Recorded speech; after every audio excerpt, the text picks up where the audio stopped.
RCM में भी लोग संघर्ष करके ऊपर बढ़ते हैं। बस एक ही चीज है कि बाहर की दुनिया में लोगों को अपना दर्द, अपनी स्टोरी बताने का मौका नहीं मिलता है। लेकिन आरसीएम बिजनेस एक ऐसा प्लेटफॉर्म है जहां पर कि आप make the story, tell the story and sell the story करते हैं। जहां पे कि आपकी स्टोरी, आप अपनी स्टोरी बनाते हैं। बनाते का मतलब आप अपने संघर्ष को जब लोगों के बीच में रखते हैं ना, उससे बहुत सारे लोग रिलेट करते हैं। वर्मा सर ने क्यों यहाँ पर हर दिन अलग अलग चेहरे को रखा है, ताकि आप किससे रिलेट कर जाएंगे। हो सकता है आप दिनेश सर से रिलेट कर जाए, हो सकता है आप रवि सर से रिलेट कर जाए। हर व्यक्ति किसी न किसी से रिलेट कर सकता है। हम इस बिजनेस में आए तो हम भी किसी से रिलेट किए, हमने भी यहाँ पर देखा और उसके बाद शुरुआत किया। तो बात शुरू करने से पहले मेरा परिचय दे। मेरा नाम आनंद कुमार कश्यप है। इस बिजनेस में हमको 15 साल हो गए हैं और 15 साल पहले बीएससी सेकेंड ईयर के स्टूडेंट थे। बीएससी सेकेंड ईयर की पढ़ाई करते हुए आईएएस की तैयारी कर रहे थे और ड्रीम था आईएएस बनने का। लेकिन उस समय जब हम पढ़ाई कर रहे थे तो अपने दिमाग में एक कमांड डाल के रखे थे कि हमें इधर उधर कहीं भी ध्यान नहीं देना है और सिर्फ अपने करियर पे ध्यान देना। उसके पीछे सबसे बड़ा जो कारण रहा वो रहा मेरे साथ की फैमिलियर बैकग्राउंड से। जिस फैमिलियर बैकग्राउंड से हम बिलोंग करते रहे, एक अच्छी फैमिली से बिलोंग करते थे। घर में मेरे पापा मम्मी दोनों लोग डॉक्टर, एक अच्छी लाइफ स्टाइल थी, अच्छी खासी जिंदगी थी। हर ख्वाब, हर सपने, हर विश घर बैठे बैठे पूरा हो जाता था। लेकिन कहते ना कि जीवन में संघर्ष आपके कब आ जाएगा आप नहीं जानते। हम लोगों के साथ ऐसी सिचुएशन आया कि मेरी माताजी एक्सपायर करती हैं और उनके बाद हमारा हॉस्पिटल जो होता है पूरी तरीके से डिस्टर्ब हो जाता है। और एक छोटी सी बेबी होती है मेरी माँ को, वो हमारी सबसे छोटी बहन है।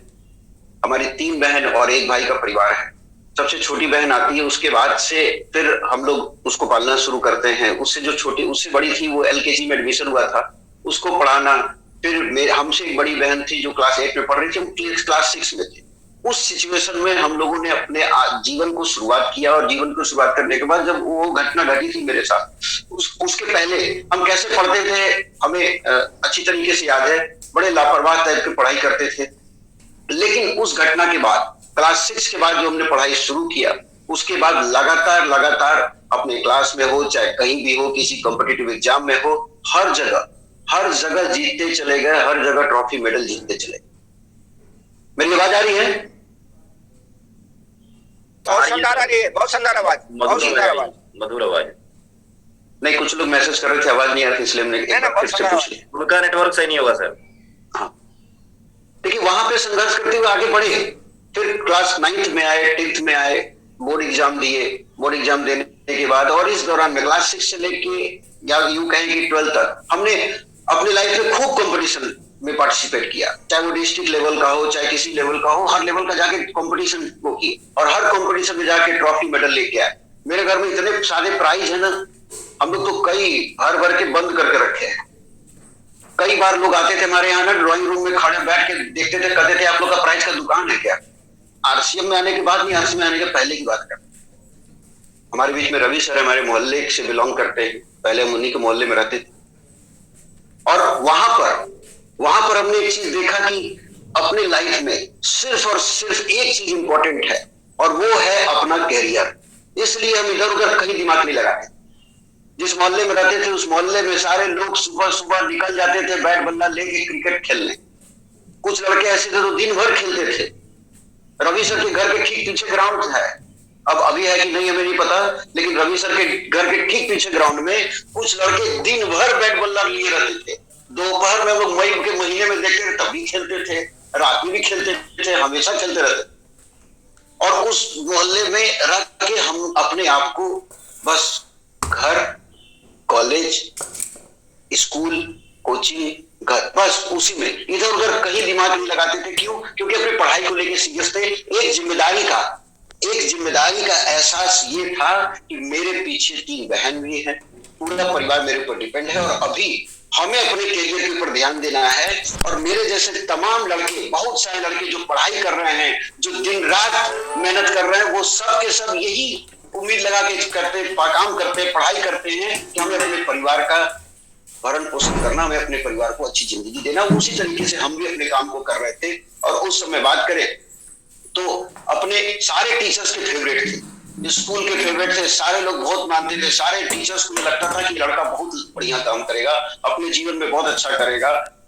कई बार ऐसा हुआ कि कोई कंपटीशन में, हमें एक कंपटीशन में, ऐसे ही कंपटीशन भेजा गया था जो स्कूल लेवल पे था और वो 9 से 12 तक का, लेकिन हम क्लास 7th में पढ़ रहे, हमें 9 का बना के भेजा गया था, क्योंकि स्कूल वालों को था कि ये जाएगा तो जीत के आए।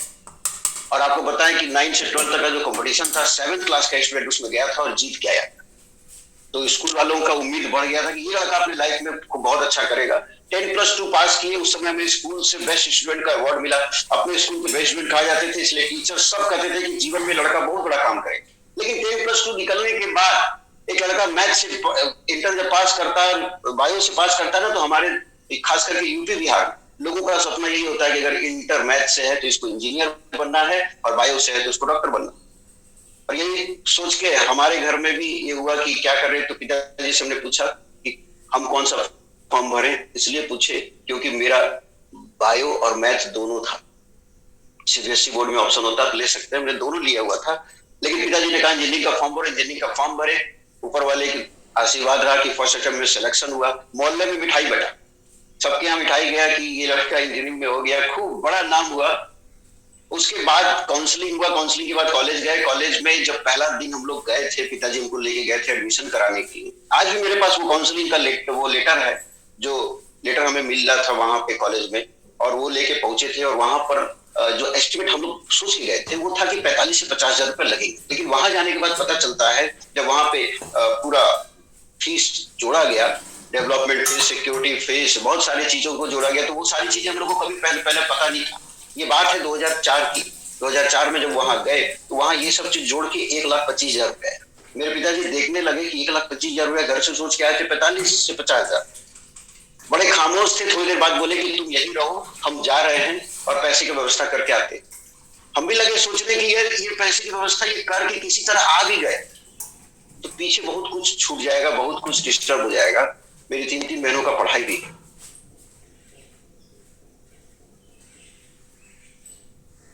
और वहां पर हमने कॉलेज की गेट पर खड़ा होकर हमने पिताजी को बोला कि इंजीनियरिंग नहीं करेंगे।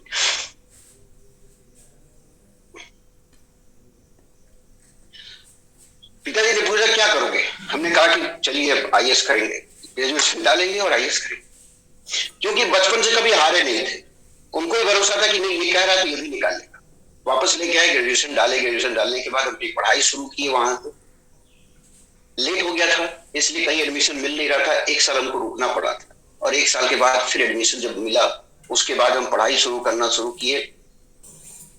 पढ़ाई करने के दौरान एक चीज अपने अंदर दिमाग में डाल दिए थे कि अब इधर उधर कहीं कुछ नहीं सोचना है, पीछे इंजीनियरिंग छोड़ के आए। उस समय हम ताइक्वांडो के स्टूडेंट भी थे, स्टेट लेवल पे जाके ताइक्वांडो का खेले हैं और उसमें भी मेडल लेके आए। वहां पर भी आगे ज्यादा थे, वहां पे जो हमारे सीनियर कहते थे आनंद तुम नेशनल लेवल पे खेल सकते हो, लेकिन हम सारे लोगों को मना करके वहां पे छोड़ दिए, क्योंकि दिमाग में एक ही कमांड रख लिए थे कि नहीं, हमें अपने कैरियर से कोई मजाक नहीं करना है। और एकदम सीरियस हो गए थे, केवल कॉलेज जाते थे, आते थे, उसके बाद पढ़ने लगते थे। मेरे मोहल्ले के बहुत सारे लड़के आते थे मेरे पास, वो अपना कैरियर काउंसलिंग कराने के लिए आते थे। भैया बोलते थे, सारे लोग पूछने आते थे कि भैया क्या करें, अभी हम ये कर रहे हैं, क्या पढ़े, हम कौन सी बुक पढ़े, कौन सा ये करें। पूरे मोहल्ले के लड़के हमसे राय लेने के लिए आते थे हमेशा। कंप्यूटर का अच्छा नॉलेज था शुरू से, इसलिए कंप्यूटर मेरे पास था, तो कई लोग आते थे वो सीखने के लिए। बहुत सारी चीजें थी मेरे साथ, लेकिन उस समय एक ही चीज था कि बस अपने करियर के अलावा कुछ नहीं सोचना है। और ऐसे में कोई आके हमें बोलता था कि ये कंपनी है, जुड़ जाओ, इसमें करोड़पति बन जाओगे, इसमें लाखपति बन जाओगे, तो हमें उनकी बातों पर एकदम यकीन नहीं होता था। हमें लगता था अगर इतनी आसानी से लोग करोड़पति या लाखपति बन जाते तो हर आदमी आरसीएम करने लगता, हर आदमी आरसीएम के पीछे भागता। लोग इस तरीके से वो करते थे, लोग कहते थे इसमें जिंदगियां बदल जाती है। एक ऐसे व्यक्ति आके हमें बोले कि इसमें जिंदगियां बदल जाती है, जिस आदमी को हम पहले से जानते थे उसका 1 साल से शर्ट नहीं बदला था, और हम यही कहते थे इसका शर्ट नहीं बदला, हमारा जिंदगी बदलने की बात कर रहे। ऐसे ऐसे लोग चल के आते थे आरसीएम बताने के लिए, चप्पल पे पहन के आते थे, कहते थे आनंद जी आप समझ नहीं रहे हैं, आरसीएम में जिंदगी बदल जाता है। हम उस आदमी को चुपचाप देखते थे कि पहले चप्पल तो बदल ले अपना, और उसके बाद सीरियसली लगे हुए थे सिर्फ पढ़ने के लिए। और उस समय बच्चों को पढ़ाते भी थे, 9 से लेकर 12 तक के बच्चों को, सीबीएसई बोर्ड के बच्चों को हम फिजिक्स पढ़ाते थे। फिजिक्स मेरा शुरू से बड़ा पसंदीदा रहा है। लेकिन बाद में आरसीएम मेरे जीवन में आया, और आरसीएम जब मेरे जीवन में आया तो कोई बहुत बड़ा प्लान देख के नहीं आया। हम सेमिनार देखे, हम बहुत सारी चीजों को देखे, लेकिन हम आरसीएम में ज्वाइन नहीं किए।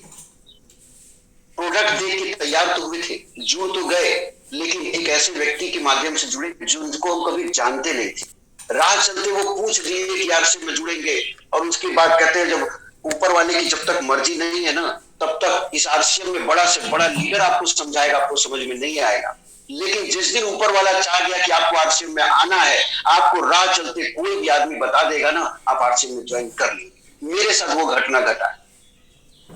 मेरा दोस्त था बचपन का, वो खूब आरसीएम बताता था, लेकिन उसका बताने का तरीका जो था वो कभी भी हमको ज्वाइनिंग कराया नहीं पाया, क्योंकि वो बताता था लेकिन फॉलो नहीं करता था। खूब आरसीएम बताता था लेकिन फॉलो करना है, आज बताया फिर एक हफ्ता के लिए भूल जाए, सेमिनार अटेंड कराने के बाद फिर भूल जाता था, प्रोडक्ट यूज कराता था फिर भूल जाता था। लेकिन एक व्यक्ति हमारे घर 3 दिन इतना दौड़े कि मेरी ज्वाइनिंग आरसीएम में हो। और आरसीएम में आने के बाद बिल्कुल एक नया दुनिया हमको मिला था, बिल्कुल नया, हर चीज नई मिली, हर चीज नया दिखने लगा कि अरे ये पहली बार ऐसी दुनिया मिली ना जहां की हर बातें एकदम अनोखा लग रहा था। और आपको बताएं, उस समय मेरा बीएससी सेकेंड ईयर का एग्जाम चल रहा था जब आरसीएम मेरे जीवन में आया। और एग्जाम चलने के दौरान क्या होता था, मुगल सराय में वीकली मीटिंग होता था सोमवार के दिन, और जो एग्जाम का टाइम टेबल हमारा था वो मैक्सिमम पेपर मेरा मंगलवार के दिन था।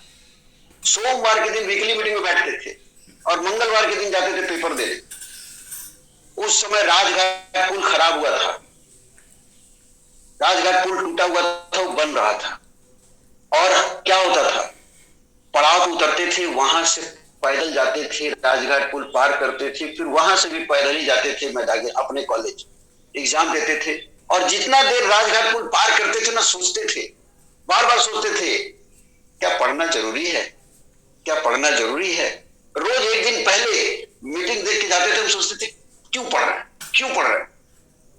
वो गंगा नदी पार करते करते डेली मेरे अंदर विचार आने लगा। उस समय अचानक से वो विचार पता नहीं कहां से आने लगा, उस माहौल का असर था, क्या असर था, लेकिन अंदर से होने लगा कि हम ये भीड़ की तरह क्यों भाग रहे हैं। ये भीड़ की तरह सब लोग, हम ग्रेजुएशन कंप्लीट कर लेंगे, उसके बाद फिर मास्टर डिग्री के लिए भागेंगे, फिर ये तमाम तरीके की बातें आई। और उसी दौरान हमको जाने का मौका मिला भिलवाड़ा।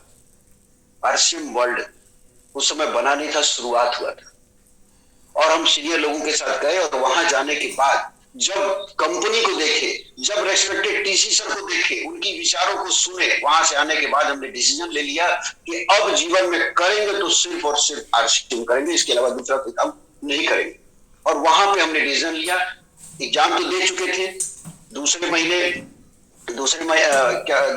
हम लोग भिलवाड़ा गए थे, और वहां से आने के बाद डिसीजन लिए। 2 या 3 महीने बाद मेरा रिजल्ट आया था। सारे दोस्त कह रहे थे रिजल्ट निकल गया, चलो देखने, रिजल्ट निकल गया, चलो देखने। हम मन ही मन कहे कि जब पढ़ना ही नहीं है आगे तो क्यों रिजल्ट देखें। और आपको बताएं, आज तक हमें नहीं पता कि बीएससी सेकेंड ईयर में मेरा कितना परसेंट आया। आप कल्पना नहीं कर सकते मेरे उस सिचुएशन को कि जो लड़का पढ़ाई के लिए इतना परेशान था, पढ़ाई के लिए इतना भागता था, वो अचानक से आरसीएम को क्यों चुन लिया। इसके पीछे सबसे बड़ा कारण था, मेरा आरसीएम न करने का कारण जो था वही मेरा आरसीएम करने का कारण बना। मेरा आरसीएम नहीं करने का कारण क्या था कि हमारे ऊपर जो परिवार की लायबिलिटीज थी, अंदर से ये था कि हमें रिस्क नहीं लेना है।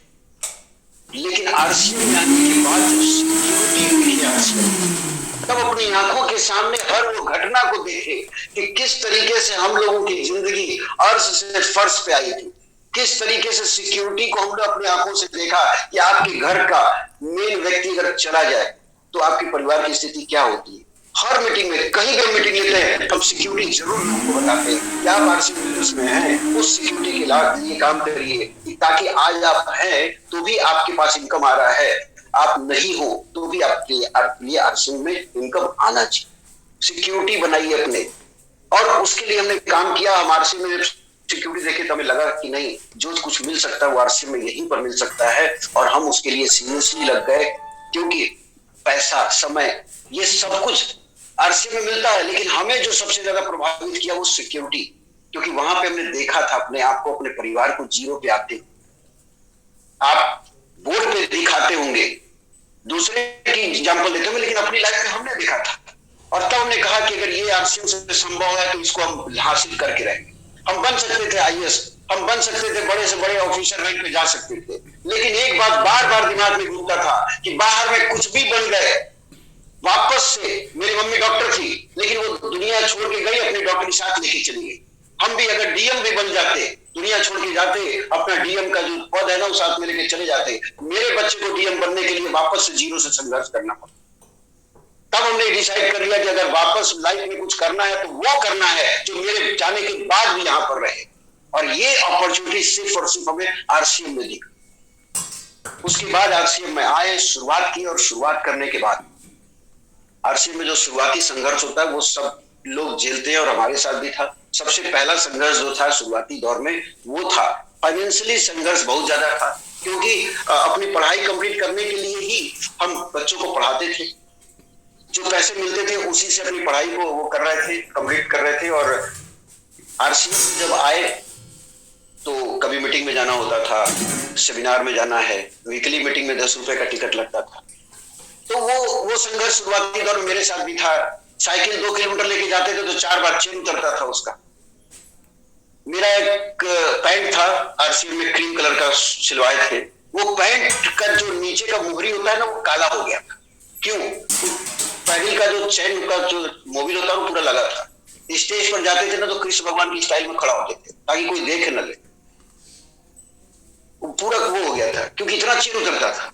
उस साइकिल्स को खूब दौड़ाते थे। यहां से बबुरी में हमें याद है प्रोग्राम अटेंड करने गए थे एपी सिंह सर का, उनका प्रोग्राम देखने गए थे और अपनी उसी साइकिल से चले गए थे। मई का महीना था।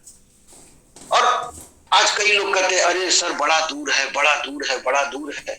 अरे हम लोग ऐसे ऐसे जगह चले गए मीटिंग अटेंड करने के लिए, और जिस समय कि पॉकेट में बस इतना ही पैसा होता था ना कि जाना है और आना है।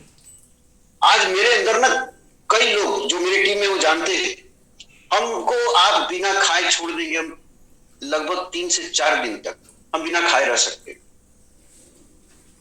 हम 4 दिन बिना सोए रह सकते। आज रात हम नहीं सोए हैं, हम 4 दिन बिना सोए रह सकते हैं और आपको पता भी नहीं चलेगा कि ये 4 दिन से सोया नहीं है। क्यों? आरसीएम में ना भागते भागते भागते प्रैक्टिस हो गया, भूखे रहने का भी प्रैक्टिस हो गया। हमें आज भी याद है आजमगढ़ में बिजनेस था, मुगल शहर से आजमगढ़ जाना होता था, केवल आने जाने का किराया ही पकड़े में रहता था। ढाबे पे बीच में रुकता था। आप किसी भी रोडवेज बस पे जब जाते हैं तो बीच में ढाबे पे बस रोकता है।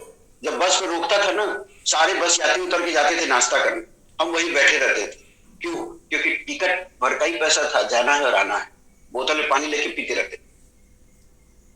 वो प्रैक्टिस, ऊपर वाला संघर्ष कराया और उसका रिवार्ड अब हमें मिलता है। अब मिलता है कि अब कहीं भी कुछ रोके हमें फर्क ही नहीं पड़ता। 3 दिन काम करवाइए ना, हम पानी का बोतल लेके घूम जाएंगे। आप मेरे साथ रह के परेशान हो सकते, लेकिन आनंद कुमार से परेशान नहीं हो सकता। जो लोग मेरे साथ रहते हैं वो सब जानते। हमें भूख प्यास ये सब परेशान नहीं करता है, नींद परेशान नहीं करता है। और जब आपको भूख प्यास नींद परेशान न करे, आपकी कामयाबी वहीं से शुरुआत होता है। आपको टाइम टाइम पे भूख लग रहा है, आपको टाइम टाइम पे प्यास लग रहा है, आपको टाइम टाइम पे नींद आने लग रहा है, आप बड़ी कामयाबी पे नहीं जा सकते। ये माना कि संघर्ष हम सब लोग किए, सारे टेक्निकल अचीवर किए हैं, सारे वर्ल्ड अचीवर करते हैं। तो वो जो संघर्ष करते हैं ना, वो उनको तैयार कर देता है। वो संघर्ष हम लोग को बनाया है और बुरे से बुरे दौर में इस बिजनेस को किए हैं। हमें याद है विजय बिरुदिया सर का सेमिनार था प्लान डिपो क्लब में, जाके गेट के बाहर खड़े थे। क्यों खड़े थे?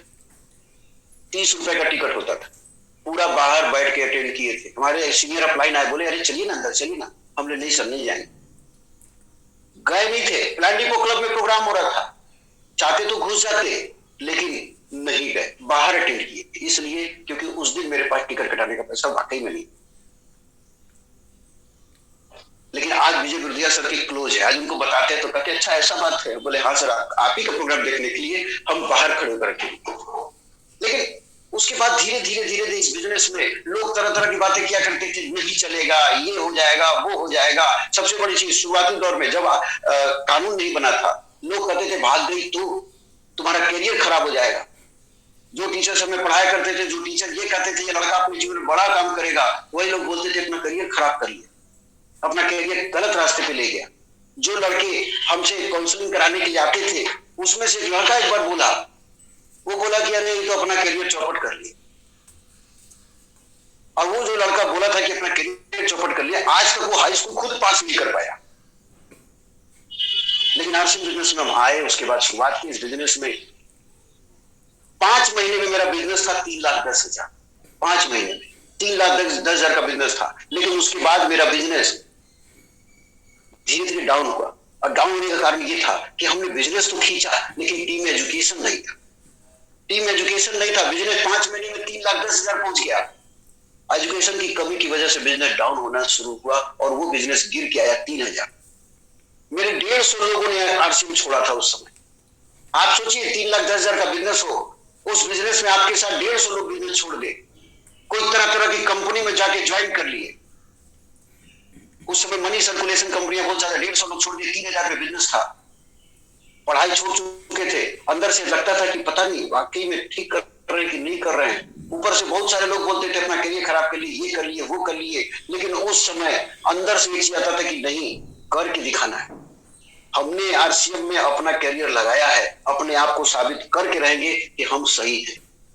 और ऐसे में हमारे वर्मा सर और डी कुमार सर, ये 2 लोगों का मेरे जीवन का बहुत बड़ा रोल रहा है कि ऐसे सिचुएशन में हमेशा संभाले रहे। बार बार रात को 12 बजे, 1 बजे, 2 बजे फोन कर करके एक ही चीज बोला करते थे हमारे दोनों अपलाइन लोग कि आनंद जी कोई करे या ना करे, आनंद जी आप जरूर कर ले जाएंगे, आप जरूर कर ले जाएंगे, आप जरूर कर ले जाएंगे। बाहर की दुनिया में हम देखते थे कि लोग बोलते थे तुम नहीं कर पाओगे, तुम नहीं कर पाओगे, अरे ऐसे कर लो, आप कोई भी फॉर्म भर दीजिए। लोग कहते थे बड़ा कंपनी, बहुत दिक्कत है। अरे बाहर के लोग कोई फॉर्म भरते हैं तो लोग बोलते हैं अरे अंग्रेजी में पेपर आएगा, पहले ही उसको डिमोटिवेट वहीं से शुरू करने लगते हैं। अंग्रेजी ठीक से आता है, यूपी बोर्ड वाले बच्चों को लोग बोलने लगते हैं अरे अंग्रेजी में पेपर आता है, यूपी बोर्ड वाले कमजोर हैं। ऐसा कुछ नहीं है, लेकिन लोगों को बोल बोल के लोग कमियां गिना के लोगों को डिमोरलाइज कर देते।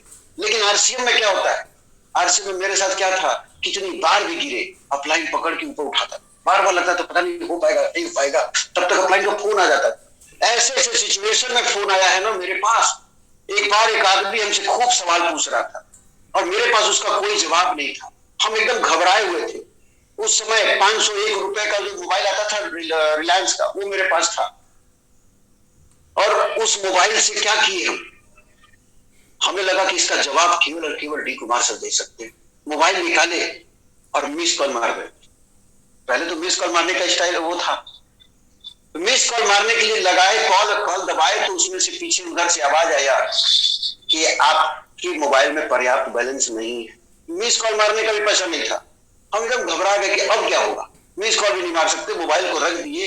लेकिन कहते हैं कि अपलाइन ऊपर वाला है और ऊपर वाला ना मदद करने के लिए आ ही जाता है। आपको बताएं, कई सारे लोगों को यकीन नहीं होगा, हम इधर से लगा रहे थे, बोला कि आपके अकाउंट उसमें बैलेंस नहीं है, हम मोबाइल रख दिए और रखने के बाद उधर से डी कुमार सर का फोन आ गया। हम एकदम दंग रह गए, देखने लगे। हम उठा के सर को बताए, उसके बाद सर बात की और बात करने के बाद वो सामने वाला कन्विंस हो गया। उसके बाद रात में सर को बताया कि सर, और ये घटना एक बार की नहीं है, डी कुमार सर अच्छी तरीके से जानते हैं, बार बार कहते हैं आनंद जी हार्ट का कनेक्शन है। जब जब मुसीबत में फंसे और सर को याद किए, उनका फोन आ जाता है, हमेशा फोन आ जाता है। आप भी देखिएगा, जब जब आप परेशान होंगे ना, आपको बचाने के लिए, आपको संभालने के लिए आपका अपलाइन खड़ा रहता है। और इसीलिए हम कहते हैं कि अपलाइन कौन है, ऊपर वाला है। किसी अपलाइन की ज्वाइनिंग डाउनलाइन में नहीं होती, अपलाइन हमेशा ऊपर पाया जाता है। इसलिए अपलाइन को मानिए, अपलाइन ऊपर वाला है और ऊपर वाला जो भी करता है अच्छे के लिए करता है। हमेशा अपने अपलाइन को क्या मानिए, ऊपर वाला है। वो जो बोलेगा, वो जो करेगा, वो सही करेगा। उस काम को करते हुए इस बिजनेस में किए, इस बिजनेस में रॉयल्टी हुए। हमें आज भी याद है, पहली बार जब रॉयल्टी के लिए संघर्ष की, मेरा रॉयल्टी छूट गया।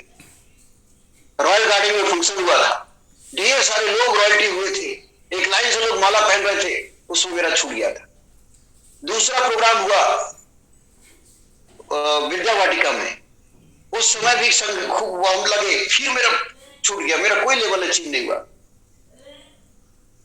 बहुत सारे लोग रॉयल्टी अचीवर बने, बहुत सारे लोग लीडरशिप अचीवर बने। कई बार लगता था कि पता नहीं हम कर पाएंगे कि नहीं कर पाएंगे, कहीं छूट गया तो क्या हुआ, सब लोग तो बढ़ रहा है, मेरा नहीं बढ़ रहा है। उसके बाद फिर संघर्ष किए, फिर रॉयल्टी हुए, रॉयल्टी होने के बाद हम इस बिजनेस में स्टार प्लेटिनम बने, और स्टार प्लेटिनम के बाद जो मेरा बिजनेस लगातार मेंटेन रहा, 40,000 42,000 इनकम लगातार आ रहा था, एक अच्छी जिंदगी की शुरुआत हुई थी। और तभी अचानक से 9 दिसंबर 2011 को सूचना आया कि आरसीएम के ऊपर जांच के नाम पे आरसीएम को बंद कर दिया। बहुत सारे लोग पहली बार ये सुनेंगे कि आरसीएम को बंद किया गया था। आरसीएम को बंद नहीं किया गया था, जांच के घेरे में रोका गया था 9 दिसंबर 2011 को। और आज कई सारे लोगों को समझ में नहीं आता है कि डायरेक्ट सेलिंग का कानून आता है, कोई नेटवर्क का शब्द जुड़ जाता है, ये सब क्या है, ये लोग इतने खुश क्यों हो जाते हैं। लोगों को समझना चाहिए, ये लोग इसलिए खुश हो जाते हैं क्योंकि इन लोगों ने 2011-12 का संघर्ष देखा है, जिस समय हमारे देश में कानून नहीं था, तब हम लोगों ने क्या झेला, और उसके बाद बंद हुआ।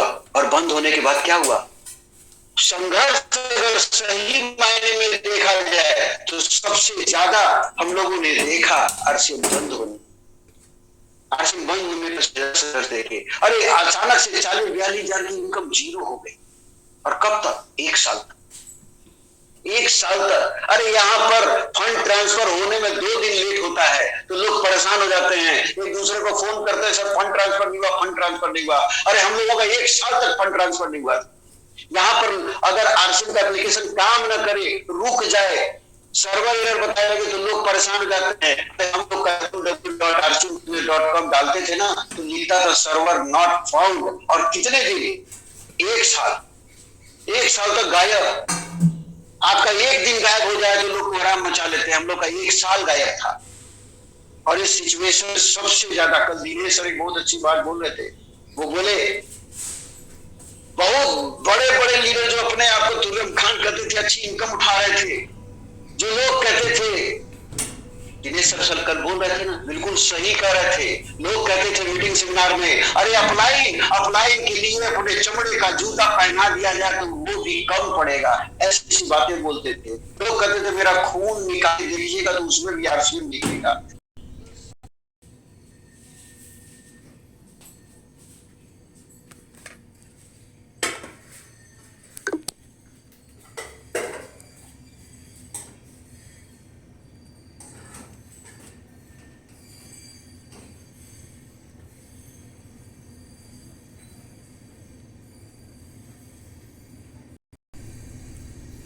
ये बात आज बोलने में हमको बिल्कुल भी हिचक नहीं है। क्यों ये बात बोला गया, जो पढ़ाई छोड़ के इस आरसीएम में कूद गए उन लड़कों को विपरीत परिस्थिति में बोलना शुरू कर दिया गया कि डी कुमार के चक्कर में करियर खराब कर लिए। सोचिए उस समय हम लोगों की स्थिति क्या हो,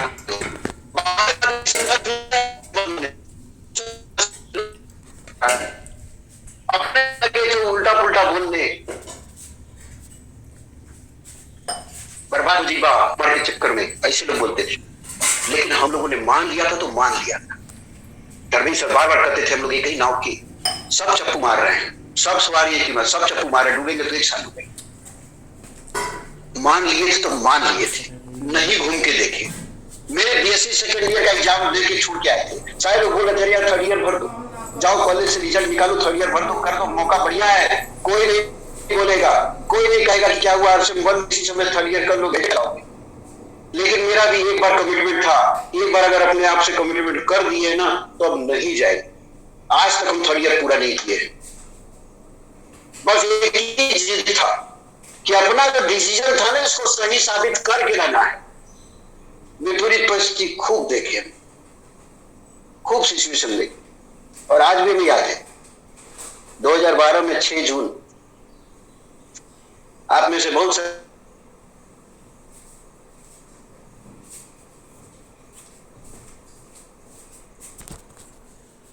सिचुएशन खड़े हुए थे, ऐसे सिचुएशन खड़े हुए थे कि ये लड़का ने सुसाइड लेटर लिखा था।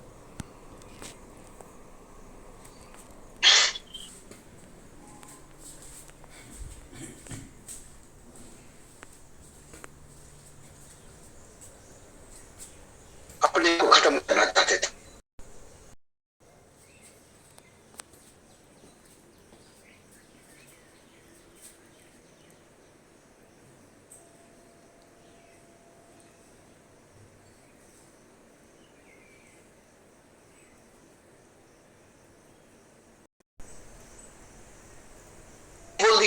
कहना भैया जो करने जा रहे हो मत करिए,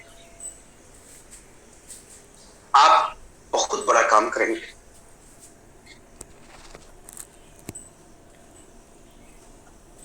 उन्होंने एक बात कहा कि आनंद भैया जो आप करने जा रहे हैं ना मत करिएगा, आप बहुत, उन्होंने कहा था कि बहुत लोगों की जिंदगी आपके ऊपर निर्भर है, बोले आप अपने परिवार को मत देखिए, आपके साथ बहुत सारे परिवार खड़े हैं। वहां से आने के बाद हमारे टीम में जितने लोग भी आरसीएम में जो पार्ट 1 में मेरे साथ थे, एक भी आदमी नहीं बोल सकता है कि जितने दिन आरसीएम बंद था ये लड़का एक बार भी निगेटिव बना बोला हो। लगातार सबको पॉजिटिव करते रहे। सारे लोगों को बोलते थे कि वो दिन याद करिए जब आरसीएम शुरू होगा तब क्या होगा। लोग बोलते थे सर वो ऐसे बोल रहे, वो ऐसे बोल रहे, बोलने दीजिए लोगों को। जिस दिन खुलेगा ना आरसीएम उस दिन हम लोगों का जवाब मिल जाएगा। और जिस दिन खुला उसके बाद हमें याद है 5 अक्टूबर 2012 को डायरेक्ट सेलिंग का गाइडलाइन आया था राजस्थान गवर्नमेंट का, और 6 अक्टूबर को सुबह सुबह, मेरा जन्मदिन उस दिन रहता है, 6 अक्टूबर को सुबह सुबह हम टाई सूट लगाए और मोहल्ले में निकल गए। लोग मेरा टाई देख के पूछे तुरंत आरसीएम शुरू का क्या? हम बोले हाँ। आरसीएम की साइट नहीं खुली थी, सिर्फ गाइडलाइन आया था और हम निकलना शुरू कर दिए वहीं पर। और उसमें केवाईसी शुरू हुआ और 1 जनवरी 2013 से ज्वाइनिंग शुरू हुआ और उसके बाद उसमें काम करना शुरू किया। बहुत सारे लोग कहते थे नहीं चलेगा नहीं चलेगा, हम कहते थे अब चलेगा। बहुत सारे लोग बोलते थे आरसीएम में दाग लग गया। लोग पूछेंगे फिर ऐसा झटका हो गया तो अब लोगों की परवाह नहीं कर रहे थे। एक ही चीज हो गया था कि जो लोग मजाक उड़ाए हैं, जो लोग कहते थे अब बर्बाद हो गया, ये हो गया, अब करके दिखाना। और वो 1 साल का जो गुस्सा था ना, वो 1 साल का गुस्सा आज भी हमें याद है। डी कुमार सर का एक मीटिंग हुआ था आरसीएम बाजार। सर पार्ट होने के बाद जब खुला था तो सारे लोग को बुला के पूछे थे कि आगे क्या डिसीजन है। और अब मेरी बारी आई थी तो हमने एक ही बात कहा था कि सर 1 साल का बड़ा गुस्सा है और ये गुस्सा ना हम बोल के नहीं करके दिखाएं। और वो गुस्सा इतना ज्यादा था, पिकअप सेंटर पर प्रोडक्ट नहीं, केवाईसी होने में महीने 1.5 महीने लग रहे थे। किसी को कुछ समझ ही में नहीं आ रहा था, प्रोडक्ट गायब हो जाते थे, एक प्रोडक्ट आता दूसरा प्रोडक्ट गायब। उस सिचुएशन में 2013 बीता और 2014 में इस काम को किए और 2013-14 में 2 साल जम के काम किए। और इस बिजनेस में डी कुमार सर की टीम में पार्ट 2 में पहला टेक्निकल अचीवर बना तो आनंद कुमार कश्यप। उस सिचुएशन में जब लोग कहते नहीं चलेगा, जब लोग कहते कि नहीं हो पाओगे, दाग लग जाएगा, मैं कैसे दाग लग जाएगा, हम लोग करके दिखाएंगे। और दिसंबर में 1% किए, जनवरी में 1% करिए, फरवरी में 1% किए और मार्च में डायरेक्ट स्टार पल किए थे। ऐसा नहीं था कि किसी महीने गैप किए हो, ऐसा नहीं था कि 2-4 महीना गैप करने के बाद इंतजार करके फिर किए थे, नहीं, 3 महीने करने के बाद पर नहीं स्टार पल किए थे। उसके बाद फिर 3 महीने बाद शिव खेड़ा जी का टारगेट आया, उसको भी पूरा किए। उसके बाद फिर दुबई का टारगेट आया, उसको भी पूरा किए और लगातार उस पर काम करते चले गए। लेकिन फिर से स्टार पल बने, बिजनेस ऊपर उठने लगा था, शानदार बढ़िया रिजल्ट आ रहा था, अच्छे लोग थे। लेकिन 2018 में एक और घटना घटी और 2018 में मेरी टीम के एक जो सबसे मोस्ट सीनियर लीडर थे वो 5 रॉयल्टी अचीवर को लेके दूसरी कंपनी में चले गए। दूसरी कंपनी में 5 रॉयल्टी अचीवर को लेके चले गए। मुगल सराय के थे वो, मेरा मुगल सराय में बहुत बढ़िया ग्रुप था, बहुत बढ़िया बिजनेस था। वो 5-5 रॉयल्टी अचीवर को लेके चले गए। पूरा बिजनेस तड़ाम से गिरने लगा। हमें कई साथी आके बोले कि सर जाइए ना उन लोगों को एक बार बात करिए आप। और मेरा एक नेचर है, मेरे टीम से अगर कोई दूसरी कंपनी में गया, कोई टीम में गया, हम किसी से पूछने नहीं जाते क्यों गए, क्योंकि मेरा मानना है वो आया था अपनी मर्जी से, जाएगा अपनी मर्जी से। हाँ, जाने के बाद उसको पछतावा जरूर होगा कि अरे गलत काम कर दिए। और वो हुआ भी। वो दूसरी कंपनी में गए, लोग खूब वो किए कि 3 महीने में 50,000 कमाएंगे, 6 महीने में ये हो जाएगा, वो हो जाएगा। गए थे सारे के सारे लोग और 2018 की सिचुएशन को बताया। आप अभी के अपने अपने सिचुएशन को याद करिए, प्रेजेंट में और हमारे सिचुएशन को याद करिए कि आपके छोटे ग्रुप में से मेन व्यक्ति आपसे परचेजिंग लिस्ट लेता है, पूरा लिस्ट निकलवा लेता है कि सर बिजनेस बढ़ाएंगे, और वो बिजनेस बढ़ाने के नाम पे लिस्ट लेता है, पूरे 5 रॉयल्टी अचीवर को लेके चला जाता है, हर एक व्यक्ति को फोन कर करके आरसीएम की कमियां गिनाता है, पूरे ग्रुप को तहस नहस करने पर लग जाता है। और ऐसे सिचुएशन में मुगल सना में जो पिकअप सेंटर था उसके पास टोटल जो प्रोडक्ट था वो केवल 30,000 रुपए का। पिकअप सेंटर की स्थिति नहीं ठीक थी यहां पर। दूसरा, मुगल सना में सेमिनार बंद हो गया। 2018 के बाद सेमिनार ही नहीं होता था, अब सारे सेमिनार बनारस में हो गए, मुगल सना में सेमिनार नहीं होता था। लोग बोलने लगे दूसरी कंपनी वाले कि मुगल सना से आरसीएम खत्म हो गया। जो लोग गए थे वो लोग दावा करने लगे कि अरे हम लोग मुगल सना से आरसीएम उखाड़ के फेंक देंगे, ये डी कुमार और आनंद कुमार का जो यहाँ पे है ना, नाम को लेने वाला नहीं बचेगा। ये बातें बोल बोल के मुगल सना में लोग दूसरी कंपनी का मीटिंग करा रहे थे। न सेमिनार यहाँ हो रहा था, न यहाँ पिकअप सेंटर अच्छा था। उस सिचुएशन में हमने अपना वापस से कमर कसा और फिर से मेहनत किए, और 1 साल के अंदर मेरी टीम से उसी व्यक्ति के बी ग्रुप में जो व्यक्ति थे उनको उठा के काम किए। आज वो इस बिजनेस में स्टार पहले अचीवर हैं। आप सब लोग उनको जानते हैं, रिस्पेक्टेड नवीन कुमार जी। और वहां पर 1 साल के अंदर पूरी कहानी बदल गई। और उसके बाद फिर काम करना शुरू किए थे, लगातार बिजनेस बढ़ रहा था। तभी आ गया कोरोना, फिर से आ गया कोरोना में सब कुछ रुक गया, लेकिन फिर काम किए। पहला साल एमराल्ड किए, दूसरा लगा लॉकडाउन तो स्टार एमराल्ड किए, और इस बिजनेस में फिर लगातार बैकअप किए। हम एक ही चीज करते हैं। आपको मेरे सिचुएशन को अगर देखना है ना, आप अभी जो करंट सिचुएशन में कहीं भी हैं, चाहे आप किसी जगह पे हैं, आप एक काम करिए, 3 साल के लिए अपने एरिया का सेमिनार बंद करा दीजिए, और 3 साल के लिए अपने पिकअप सेंटर को खत्म कर दीजिए। उसके बाद अपने एरिया में बिजनेस खड़ा करके देखिए कि उस एरिया में कैसे बिजनेस खड़ा करेंगे। 3 साल, अरे लोगों का 3 महीना सेमिनार बंद हो जाता तो बिजनेस डाउन हो जाता है। हमारा 3 साल तक सेमिनार नहीं हुआ। उस सिचुएशन में बिजनेस को खड़ा किए, और उसके बाद काम करना गया, स्टार एमराल्ड बने। और स्टार एमराल्ड जब बने थे उस समय बहुत विषम परिस्थिति आया था मेरे साथ, और वो परिस्थिति ये था, 1 तारीख को बहुत अच्छा माहौल था, बहुत अच्छा स्टार्टअप लिया था हम लोगों ने सितंबर महीने में, लेकिन 5 तारीख को आदरणीय डी कुमार सर को सीरियस हो जाते हैं और उनको एडमिट करना होता है। डी कुमार सर जब एडमिट हुए थे ना, पूरी रात हम सोए नहीं थे, खाना नहीं खा पा रहे थे, अजीब लग रहा था, बड़ा घबराए हुए थे कि ये क्या हो गया। हम लोगों का जो सबसे बड़ा पिलर है वही हिल रहा है, बिल्कुल डर सा गए थे। बार बार ग्रुप में डाल रहे थे कि प्लेटलेट्स की जरूरत है, नंबर लगा हुआ था वहां पर। साथ में एक चीज और कर रहे थे, और वो ये था, खुद से वादा किए थे कि इस महीने तो किसी भी कीमत पे स्टार एमराल्ड करके दिखाएंगे, चाहे कुछ भी हो जाए, करना ही करना है।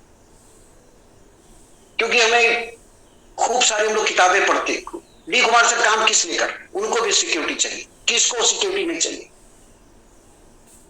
कई सारे लोग बोलने लगे, अरे सर डी कुमार सर अब नहीं कर रहे, अब तो कैसे चलेगा बिजनेस, कैसे होगा, क्या होगा सर, बहुत दिक्कत हो गया सर, अब तो पीने नहीं होगा, माहौल नहीं बन पा रहा ऐसे वैसे। और हम अपनी टीम को बोल रहे थे बार बार, मेरी टीम भी मुझे सुन रही है, सारे लोग जानते हैं इस सिचुएशन को, हम बार बार करते, अभी तो करके दिखाना है सर को। क्यों? हम बिजनेस बढ़ाएंगे, सर का प्लेटलेट्स बढ़ेगा, हम बिजनेस बढ़ाएंगे, सर का कॉन्फिडेंस बढ़ेगा। हम लोग यहाँ पे मायूस होकर बैठने के लिए नहीं आए, और इतने दिन तक सर ने मेहनत किया है, अब बारी हम लोगों की है मेहनत करने की। क्या वो करे कि नहीं सर रहेंगे तभी हम लोग कर पाएंगे। महाभारत का वो याद करिए, अर्जुन नहीं थे, सारे लोग पूछ रहे थे चक्रव्यूह की रचना बना रहे हैं, करो, कौन लड़ने जाएगा। और अभिमन्यु को निकलना नहीं पता था, लेकिन घुसना पता था। उसने कहा कि ठीक है पिता जो नहीं है तो क्या से, मुझे घुसना आता है और घुस के मैं लड़ जाऊंगा। आप भी अपने सिचुएशन में रखिए, कई लोगों को देखे हैं अपलाइन के पीछे, सर चलिए ना, सर चलिए ना, सर की वजह से स्लाइड छूट गया, सर की वजह से ये हो गया, सर की वजह से वो हो गया। अरे सर को सर पे बैठाए रहेंगे तो आप कभी सर नहीं बन पाएंगे। और उस सिचुएशन में अपने आप को, अपनी टीम, क्योंकि हम किसी और को नहीं, अपनी टीम को सिखाना चाह रहे थे। कल को मेरी टीम ये कभी नहीं बोलेगी कि आनंद सर का तबीयत खराब है, हम कैसे काम करें, क्योंकि मेरी टीम पूरी सीखी है 1 महीना कि सर बेड पर थे और मेरी पूरी टीम लड़ रही थी। लास्ट तक लगा था अपनी होगा, लेकिन हाँ करके दिखाए, क्योंकि जो ठान लिए थे वो किए। और आप सभी को भी कहेंगे, गोल पीछे मुड़ के मत देखिए, अप्लाई मत करिए कि सर आएंगे तो मीटिंग होगा, सर आएंगे तो मीटिंग होगा, सर आएंगे तो सेमिनार होगा, सर आएंगे। कई लोग तो पूरे महीने नहीं निकलते हैं कि सर आएंगे तो जाएंगे प्लान दिखाने के लिए। जब सर आते हैं 3 दिन रुकते हैं, लोग प्लान दिखाते हैं, सर गए तो ये भी चले जाते हैं। अरे आपका अपलाइन आपके साथ अगर 2 दिन आके काम कर रहा है तो वो आपको सिखाने के लिए आया है, 2 दिन काम करने के लिए नहीं आया है। वो 2 दिन उससे सीखिए और महीने के 28 दिन उस तरीके से काम करिए तो आपका रिजल्ट आएगा। यहाँ पर क्या होता है, अपलाइन आता है 3 दिन रुकने के लिए तो सोचते हैं अपने काम से आए हैं, और 3 दिन गया तो उसके बाद वो बैठ जाते हैं। ये बिजनेस, ये सपने आपके, सब कुछ आपके अपने हैं। आपका परिवार, सिक्योरिटी किसको मिलेगा, आपको तो करना आपको पड़ेगा। हमने उस सिचुएशन को किया और उसमें जम के काम किए। स्टार एमराल्ड बने। स्टार एमराल्ड बनने के बाद ठीक 1 महीने के बाद मेरे जीजा जी का सीरियस हुए और वो एक्सपायर कर गए। आपको बताएं, स्टार एमराल्ड बनने के बाद हम अपने आप को मानने लगे थे, 2 महीने में डिप्रेशन में चले गए। 2 महीने।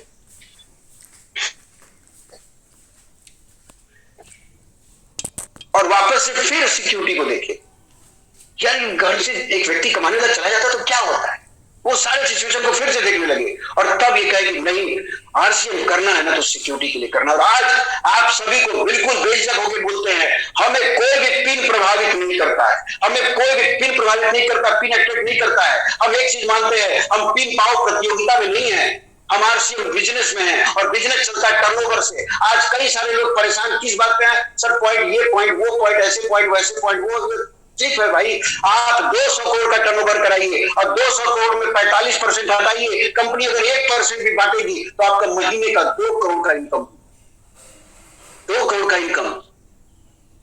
इसलिए फोकस हमेशा का हमेशा क्या करिए, वो 3 इडियट का डायलॉग याद करिए, काबिल बनो कामयाबी पीछे पीछे आएगी। ठीक उसी तरीके से आप टर्नओवर बढ़ाइए, पॉइंट पीछे पीछे आएगा, पैसा पीछे पीछे आएगा, लेवल पीछे पीछे आएगा, पिन पीछे पीछे आएगा। ये नहीं कि 70,000 का बिजनेस कंपनी ने बोला है तो 70,000 का बिजनेस करने के बाद उसके बाद चैन की नींद सोएंगे, 70,000 का बिजनेस हो गया। अरे वो 70 हो सकता है तो 80 क्यों नहीं हो सकता है, वो 70 हो सकता है तो 95 क्यों नहीं हो सकता है। क्यों एक 15 पे जाके स्लैग पड़ के ठंडा पड़ जाते हैं, क्यों एक 70 पे जाके बिजनेस रुक जाते हैं। हमारा काम तो हो गया, रॉयल्टी कर गए, हो गया, रुक जाते हैं। क्यों रुक जाते हैं, क्योंकि आप पिन पाओ प्रतियोगिता कर रहे हैं, टर्नओवर नहीं बढ़ा रहे हैं। और यहाँ पे पैसा बड़ा मिलता है, टर्नओवर से मिलता है, लेवल बड़ा मिलता है, टर्नओवर से मिलता है। और फोकस अगर करना है तो टर्नओवर के ऊपर काम करिए भाई, अपने साम्राज्य को खड़ा करिए, होम मीटिंग करिए, सेमिनार में ला के बैठाइए। अरे सेमिनार होता तो लोग सुनते कि उनका सेमिनार,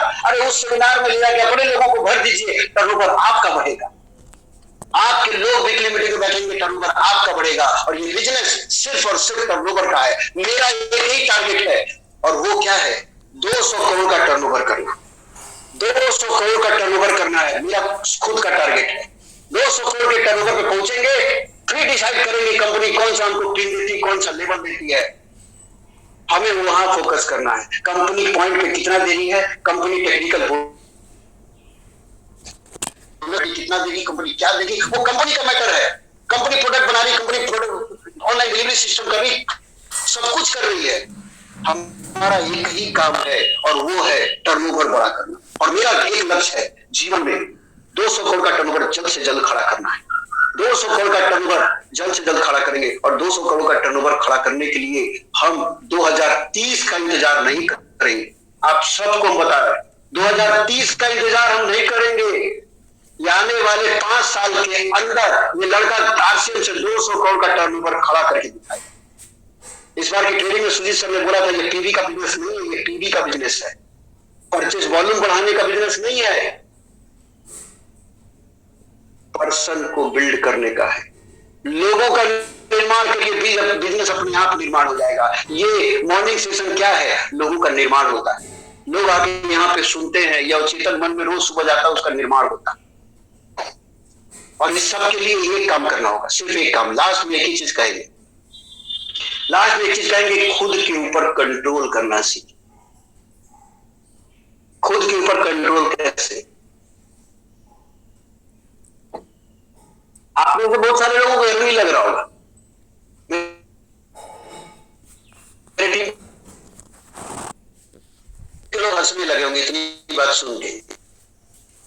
मेरा पंखा बंद है, दोपहर में किए वो, शाम को किए वो, रात को किए वो, सूट पहन के ही मीटिंग करते हैं, शर्ट पहन के मीटिंग नहीं करते हैं। और साथ में मेरे रूम का पंखा सही है, चलता है, एसी नहीं लगा मेरे ऑफिस में। खुद के ऊपर कंट्रोल सिखाया है।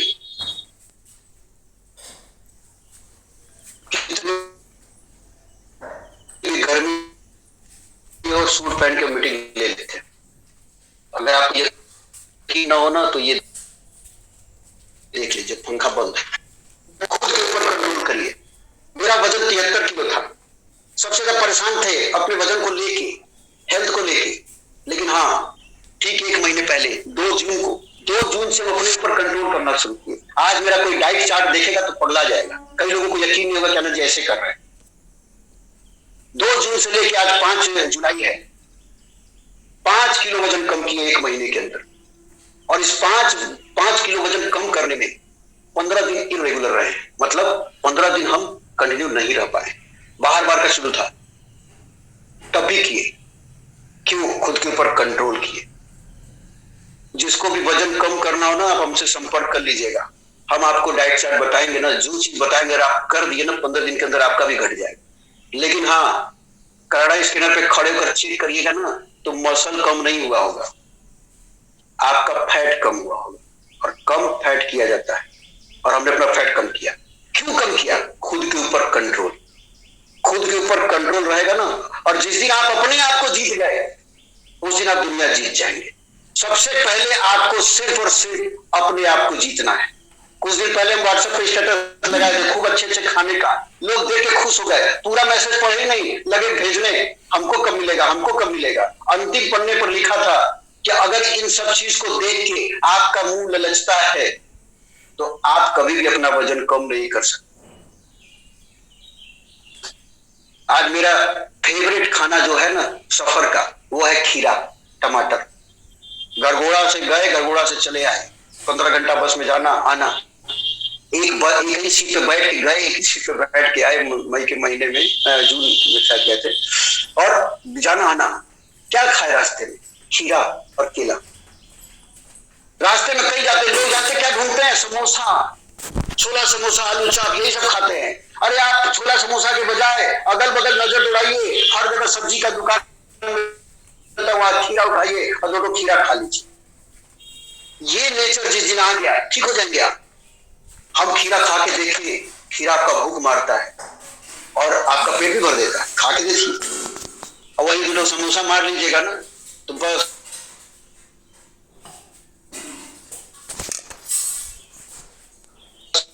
अपने आप को जीत लिया। आपको नींद से जीत सकते, आप भूख को जीत लीजिए, आप प्यास को जीत लीजिए, और आप अपने आप के जीव को जीत लीजिए जी, तो आप हर जगह सफल हो जाएंगे।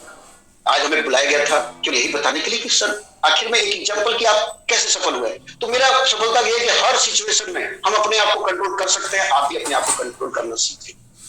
करेंगे सभी लोग कंट्रोल। और कभी भी हार मत मानिए, कभी भी एनी सिचुएशन कुछ भी हो जाए, हार मत मानिए। और दूसरा चीज, वो धीरू भाई अंबानी का बात याद रखिए, वो मेरा बात नहीं है, धीरू भाई अंबानी का है। बड़ा सोचो और पहले सोचो। जब सब सोच लेंगे तब मत सोचो, बड़ा सोचो और पहले सोचो। भीलवाड़ा जाना है, बड़ा सोचिए। पूछिए अपने क्लाइंट से कि सर वर्मा सर आप कितने बनना है रूबी, और तैयारी अपने हिसाब से करते हैं। सर कोई चल नहीं रहा है, 2 आदमी 4 आदमी ले चल रहे हैं। आप पूछिए वर्मा सर जब रॉयल्टी पर थे तो वर्मा सर कितने लोग गए? वर्मा सर जब टेक्निकल पे हुए तो वर्मा सर कितने लोग को लेके गए? राजकुमार सर से पूछे सर रॉयल्टी पे कितने लोग को लेके चले? राजकुमार सर टेक्निकल पे थे, जब पॉल स्टार पर थे तब उनके कितने लोग भिलवाड़ा जाते थे? अभी 15-16 को जाना है भिलवाड़ा, कई सारे लोग 5 आदमी 2 आदमी 10 आदमी इसी में पड़े हुए हैं। हम रॉयल्टी पर थे ना, 148 लोगों को लेके गए थे, और वहीं से लौट के आए थे, स्टार पर हो गए। आपसे नहीं कर रहे, आप किस लेवल पे कोई मायने नहीं रखता है। आप पेपर पे लिखिए 148 लोगों को लेके जाइए, आप भी स्टार पर बन सकते हैं। लेकिन लेके तो जाइए, सामने तो चलना है, मौका तो खुला हुआ। 15-16 तारीख को सारे के सारे लोग भिलवाड़ा चलो अभियान में लग जाइए और अपने ऊपर कंट्रोल करिए और हमेशा याद रखिए बड़ा सोचना है, पहले सोचना, कभी हार नहीं माना है किसी भी सिचुएशन में, क्योंकि जो सिचुएशन से हम लोग निकल के आए ना, बहुत सारे लोगों को यकीन नहीं होगा। वो हिंदी पिक्चर का एक गाना है कि उस मोड़ से भी हम गुजरे हैं जिस मोड़ पे लोग रुक जाते हैं। हम लोग उस कई सिचुएशन को पार किए और यहाँ पे जितने भी टेक्निकल अचीवर है, जितने भी स्टार वाले, चाहे रूबी हो चाहे कोई भी हो, हर वो व्यक्ति के लाइन के लिए ये लाइन शूट करता है कि उस मोड़ से भी हम गुजरे हैं जिस मोड़ पे लोग रुक जाते हैं। और किसी मोड़ पे रुकिएगा मत, तभी सफलता मिलेगा। और लास्ट में एक लाइन है मेरा, आप सभी लोगों को कहेंगे कि अपने अपने जगह पर जरूर से बोलिए। पूरे हिंदुस्तान को घूम के बताया, पूरे हिंदुस्तान में घूमने का मौका मिला, बहुत सारे दोस्त मिले, बहुत सारे लोग इतने क्लोज मिले कि मतलब बयान नहीं कर सकते। सारे लोग भिलवाड़ा में मिलेंगे, उनसे फिर से बहुत अच्छा लगेगा। और लास्ट में एक लाइन जाओ, सबके बोल के आप करवा के आए हैं, आपसे भी कहेंगे एक बार मुट्ठी बांध के सभी लोग अपने अपनी जगह पे एक बार मुट्ठी बांध के सारे के सारे लोग, और मेरे साथ एक बार वो करिए जो मेरी फेवरेट लाइन है कि मैं जीतता इसलिए हूं क्योंकि मैं हार नहीं मानता। नवीन सर सबको अनम्यूट कर दीजिएगा, नवीन सर सबको अनम्यूट कर दीजिएगा, बोलना है ना। सारे लोग को बोलना, मैं जीतता इसलिए क्योंकि मैं हार नहीं मानता। मैं जीतता